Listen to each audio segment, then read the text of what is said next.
الله وبركاته حامدا ومصليا ومسلما أما بعد فأعوذ بالله من الشيطان الرجيم بسم الله الرحمن الرحيم لتجدن أشد الناس عداوة للذين آمنوا وقال رسول الله صلى الله عليه وسلم الكفر ملة واحد أو كما قال عليه الصلاة والسلام Ittefaqul Madarisil Arabia অভয়নগরের উদ্যোগে আয়োজিত আজকে বার্ষিক প্রতিযোগিতা অনুষ্ঠানের সম্মানিত সভাপতি বিজ্ঞ বিচারক মণ্ডলী এবং আমার সামনে উপবিষ্ট এলেন বিবেচিত ছাত্র ভাইয়েরা, সকলকে ধন্যবাদ জানিয়ে শুরু করছি আজকের নির্ধারিত বিষয় আলোচনা, আর তা হলো মধ্যপ্রাচ্যের বিস্ফোরা ইসরায়েল বিশ্ব শান্তি প্রতিষ্ঠার প্রধান অন্তরায়। মুহতারাম হাজিরিন, ঊনবিংশ শতকের শেষ দিকে ব্রিটেনের সারা বিশ্বের ইহুদি জাতির ঐক্যের কুহেলিকাপূর্ণ আহ্বানের সূত্রপাত ঘটে। অতঃপর কিছু সংখ্যক ইহুদি একটি একক ইহুদি জাতির চিন্তা ও নিজেদের জন্য একটি পৃথক রাষ্ট্র প্রতিষ্ঠার লক্ষ্যে জান পার্টি নামে একটি দল গঠন করে। এই দলটি প্রথম বিশ্বযুদ্ধের সময় ব্রিটেন ও আমেরিকার কাছ থেকে প্রতিশ্রুতি আদায় করে উসমানী সরকারের পরাজয় ঘটলে ফিলিস্তিনকে ইহুদি রাষ্ট্রে পরিণত করতে হবে। পরবর্তীতে 1917 সালে ফিলিস্তিন ভূখণ্ডে ইহুদি জাতির কেন্দ্র স্থাপনের বিষয়টি ব্রিটিশ মন্ত্রিসভায় স্থান পায়। অতঃপর 1920 সালে মিত্রশক্তি আন্তর্জাতিক সমাজ ফিলিস্তিনের অভিভাবকত্বকে আনুষ্ঠানিকভাবে ব্রিটিশদের হাতে তুলে দিয়ে ফিলিস্তিনে ইহুদিদের আগমনের দরজা খুলে যায়। ফলে ইংরেজদের সহায়তায় অতি দ্রুত ফিলিস্তিনে ইহুদিদের বাণিজ্যিক, সামাজিক, অর্থনৈতিক এমনকি সন্ত্রাসবাদী সংগঠন তৈরি হতে থাকে। অতঃপর এক পর্যায়ে ফিলিস্তিনের প্রকৃত অধিবাসী ও দখলদার ইহুদিদের মাঝে তুমুল সংঘর্ষ চলতে থাকে। মুহতারাম হাজিরিন, তখন থেকে শুরু হলো ইহুদিদের নপত ষড়যন্ত্র, অর্থাৎ মুসলমানদের পবিত্র ভূমি মক্কা মদিনা সহ নীল নদের অববাহিকা থেকে ফোরাতের অববাহিকা পর্যন্ত গোটা আরব বিশ্বকে গ্রাস করে একটি বৃহত্তর ইসরায়েল রাষ্ট্র প্রতিষ্ঠা করা। আর এই উদ্দেশ্যকে সামনে রেখে 19বিংশ শতকের শেষ দিকে সুইজারল্যান্ডের বাসিল নগরীতে অস্ট্রেলিয়ার দুর্ধর্ষ সাংবাদিক থিওডর হার্জেলের নেতৃত্বে বিশ্ব ইহুদি সম্মেলন অনুষ্ঠিত হয়। আর এই সম্মেলন থেকে তারা গোটা বিশ্বকে কন্ট্রোল করার সুদূর প্রসারী ষড়যন্ত্র ও সুপরিকল্পিত নীল নকশা গ্রহণ করে। আর এই কাজ বাস্তবায়নের লক্ষ্যে তারা কয়েকটি বিষয়কে মাধ্যম হিসেবে গ্রহণ করেছে।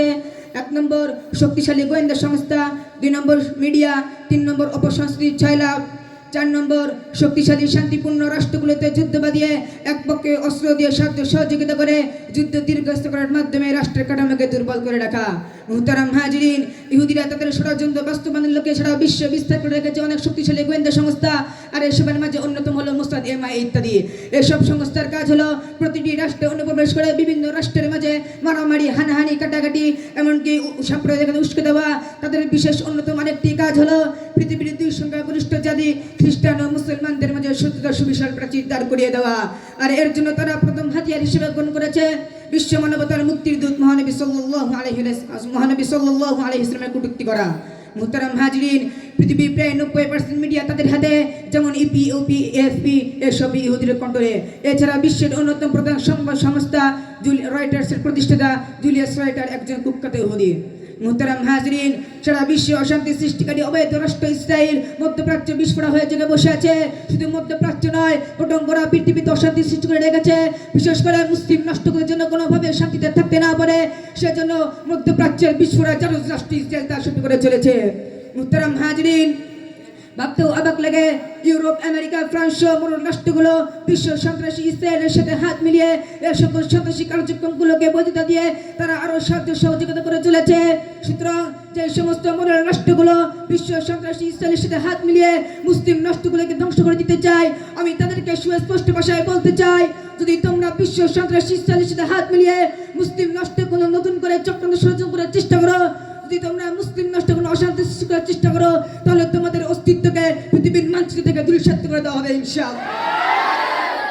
সুতরাং কাজে ইয়ার মুসলিম বিশ্বকে বসে থাকলে চলবে না, বরং রাষ্ট্রগুলোকে নিজেদের ক্ষুদ্র স্বার্থ বিসর্জন দিয়ে বৃহত্তম স্বার্থে এক প্ল্যাটফর্মে আসতে হবে। আর যদি মুসলিম রাষ্ট্রগুলো এক প্ল্যাটফর্মে চলে আসে, তাহলে সেদিন বেশি দূরে নয়, যেদিন সাম্রাজ্যবাদী মোগল রাষ্ট্রগুলোর পতন ঘটবে, যেদিন পৃথিবী থেকে অশান্তি দূরে শান্তি ফিরে আসবে ইনশাআল্লাহ। মুহতারাম হাজিরিন, আমাদের কিসের অভাব? আমাদের রয়েছে অর্ধশতাধিক 200 স্বাধীন রাষ্ট্র, আমাদের রয়েছে পেট্রোলের সমৃদ্ধ বিলিয়ন সম্পদ, রয়েছে প্রায় 200 কোটি দক্ষ জনশক্তি, সর্বোপরি আমাদের রয়েছে তেল, গ্যাস, কয়লা, অস্ত্র আর ভৌগোলিক চমৎকার অবস্থান। সুতরাং বাহ্যিককে এই উপকরণগুলিকে সঙ্গে নিয়ে আল্লাহর উপর পরিপূর্ণ ভরসা রেখে রাসূল করিম সাল্লাল্লাহু আলাইহি ওয়াসাল্লামের সুন্নাতের উপর অনুসরণ করে যদি সম্মুখ পানি এগিয়ে যায়, তাহলে বিজয় আমাদেরই হবে ইনশাআল্লাহ। আনতুমুল আ'লাউনা ইন কুনতুম মুমিনিন, আর তোমরাই বিজয়ী হবে যদি তোমরা মুমিন হও। সুতরাং আল্লাহ তাআলা আমাদেরকে বিশ্বের শান্তি প্রতিষ্ঠায় প্রধান ভূমিকা রাখার তৌফিক দান করুন। আমিন। ওয়া আখিরু দাওয়ানা আলহামদুলিল্লাহি রাব্বিল আলামিন।